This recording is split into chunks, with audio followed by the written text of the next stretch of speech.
Hello friends, कैसे हो। मैं उम्मीद करता हूँ कि सभी खुश होंगे। तो आइए, हमारा जो टॉपिक चल रहा था हमारी हिंदी व्याकरण की श्रृंखला में संधि, तो संधि के अंदर हमारा चल रहा था विसर्ग संधि, जिसका मैंने एक वीडियो पहले बना दिया था। आज उसका दूसरा वीडियो बनाने जा रहा हूं। तो उसमें देखते हैं, जो बचा हुआ हिस्सा है उसको हम अब देख लेते हैं। और अगर आप मेरे चैनल पर नए हो तो मेरे चैनल को सब्सक्राइब कर लें और बेल आइकन को दबा लें, ताकि आने वाली सभी वीडियो की नोटिफिकेशन आपको मिल सके। तो हम पढ़ते हैं विसर्ग संधि। इसके हमने दो नियम पहले पढ़ लिए थे, तो आज हम पढ़ेंगे इसका तीसरा नियम। तीसरा नियम क्या कहता है? नियम संख्या 3 क्या कहती है कि विसर्ग में श का होना। ठीक है, 3 तरह के श आते हैं, श और स। तो हम आज श पढ़ेंगे कि यदि विसर्ग के पहले, ध्यान रखना, विसर्ग के पहले कोई स्वर हो और बाद में च, छ या फिर श, ठीक है, तीनों हलंत हो, तो विसर्ग का क्या हो जाएगा? श हो जाएगा। जैसे मैं एक उदाहरण लेता हूं, जैसे मैं लिखता हूं यहां पर दु चरित। अब इसका क्या हो जाएगा? दुष्चरित, क्योंकि च है और मैंने क्या कहा कि च, छ या फिर श आए तो क्या हो जाएगा? श बनेगा। तो इसका मैं क्या लिख दूं? दुष्चरित। इसी तरह एक और, जैसे मैं लिखता हूं यहां नी धन, धन लिखना था यहां, ठीक है, नी धन चित, क्या आ जाएगा? निश्चित। ठीक है, क्या हो जाएगा? श का आगमन हो जाएगा निश्चित। इसी तरह अगर एक छ वाला और ले लेते हैं उदाहरण, जैसे मैं लिख देता हूं कि नी धन छल, ठीक है, तो क्या हो जाएगा? निश्चल। समझ आ रहा है? यहां पर छ है और यहां पर च है और यहां पर च है, तो ये क्या हो जाएगा? च का श में बदल गया निश्चल। इसी तरह एक और उदाहरण देख लीजिए, जैसे दु धन शासन, क्या हो जाएगा इसका? दुशासन। ठीक है, जैसे मैं यहां लिख देता हूं दुशासन। ठीक है, यानी कि अगर श आए तो क्या हो जाएगा? आधा श उसमें और ऐड हो जाएगा और दुशासन बन जाएगा।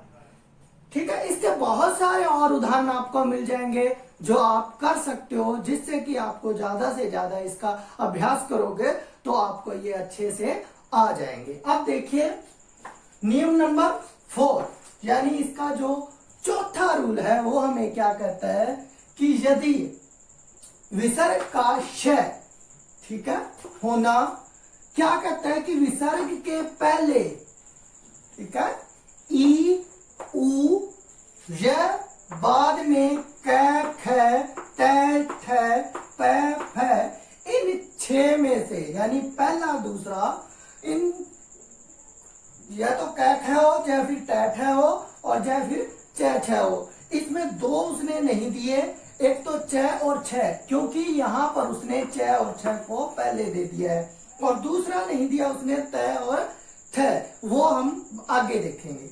में से कोई वर्ण हो तो विसर्ग का श हो जाता है। जैसे मैं लिखता हूं यहां नी धन कपट, ठीक है, अब इसका क्या होगा? निष्कपट। समझ आई? श क्या था? पहला वर्ण था क, और हमने क्या कहा कि क और ख में से कोई आएगा तो क्या होगा? ये आधे श में बदलेगा।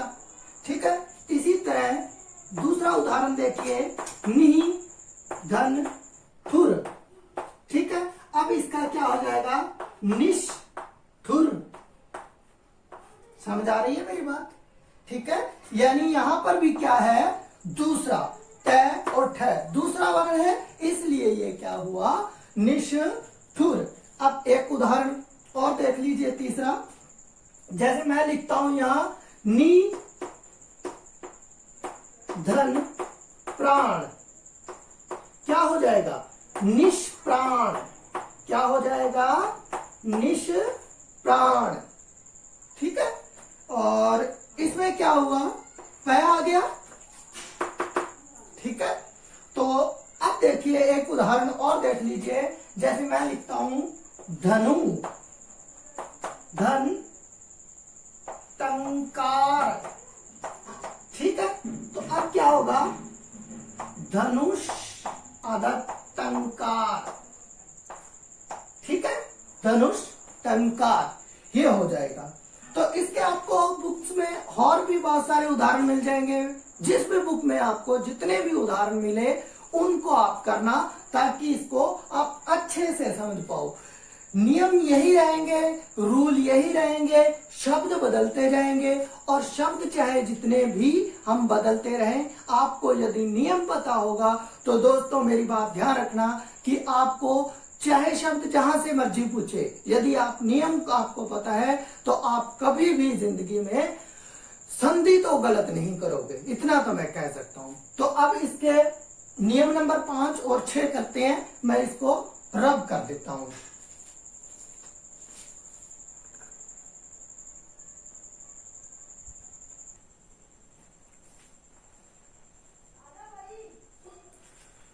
तो ये देखिए, अब आगे देखते हैं नियम नंबर 5।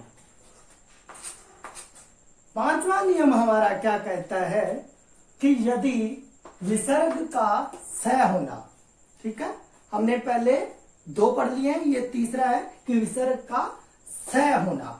स कैसे, जैसे विसर्ग के बाद में यदि तयत है, ठीक है, हमने पहले पढ़ा था कि विसर्ग के बाद यदि क्या आए, चैजे छ आए तो श, और अगर क ख और टैठ है और पै फ आए तो क्या हो जाएगा, वो श, और अगर तय और थ आए तो क्या बनेगा, स, वो भी आधा। ठीक है, तो क्या होगा, विसर्ग में स हो जाएगा। ठीक है, जैसे मैं यहां लिखता हूं नमः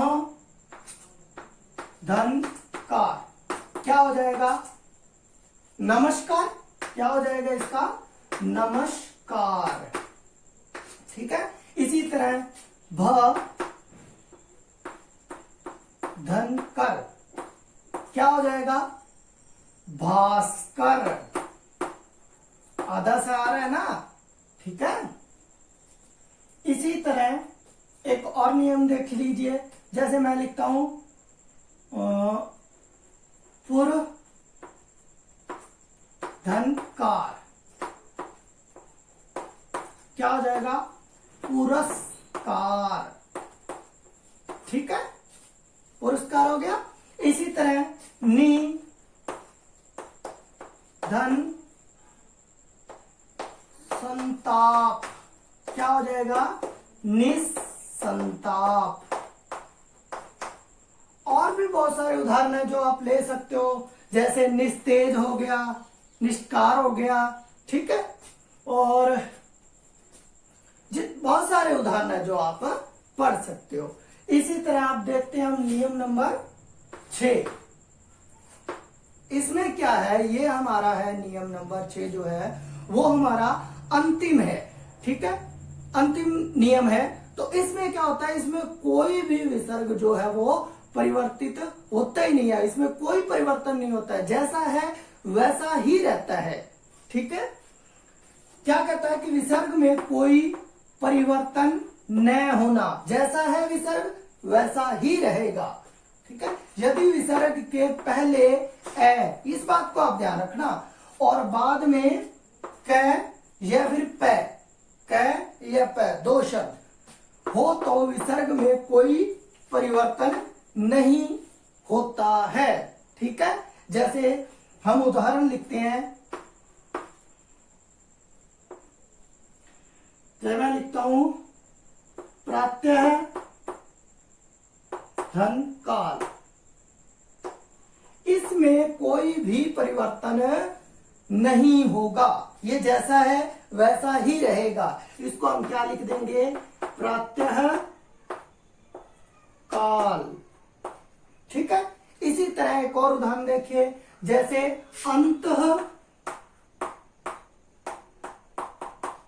पुर, तो इसमें भी कोई परिवर्तन नहीं करके हम क्या लिख देंगे इसको, अंतः पुर, ऐसे का ऐसा ही लिख देंगे, कोई परिवर्तन नहीं करेंगे। क्यों? क्योंकि यहां मेरे पास क है और यहां मेरे पास प है, और नियम क्या कहता है कि यदि क और प आता है तो क्या होगा, कोई भी परिवर्तन नहीं होगा। ठीक है, और उसके पहले, विसर्ग के पहले ए होना चाहिए। इस बात का आप नियम में हमें दिया गया है, उसे आप ध्यान रखोगे।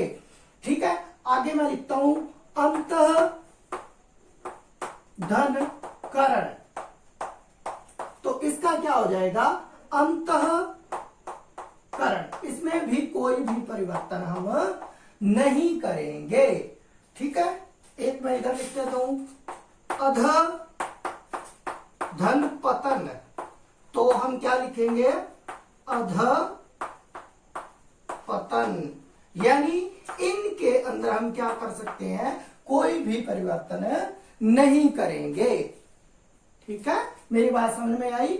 मैं उम्मीद करता हूं कि आप नियमों को अच्छे से पढ़ोगे और उसके बाद में आप कहीं से भी संधि के जो संधि आए आप उसको आसानी से कर पाओगे, ऐसी मैं आपसे उम्मीद करता हूं।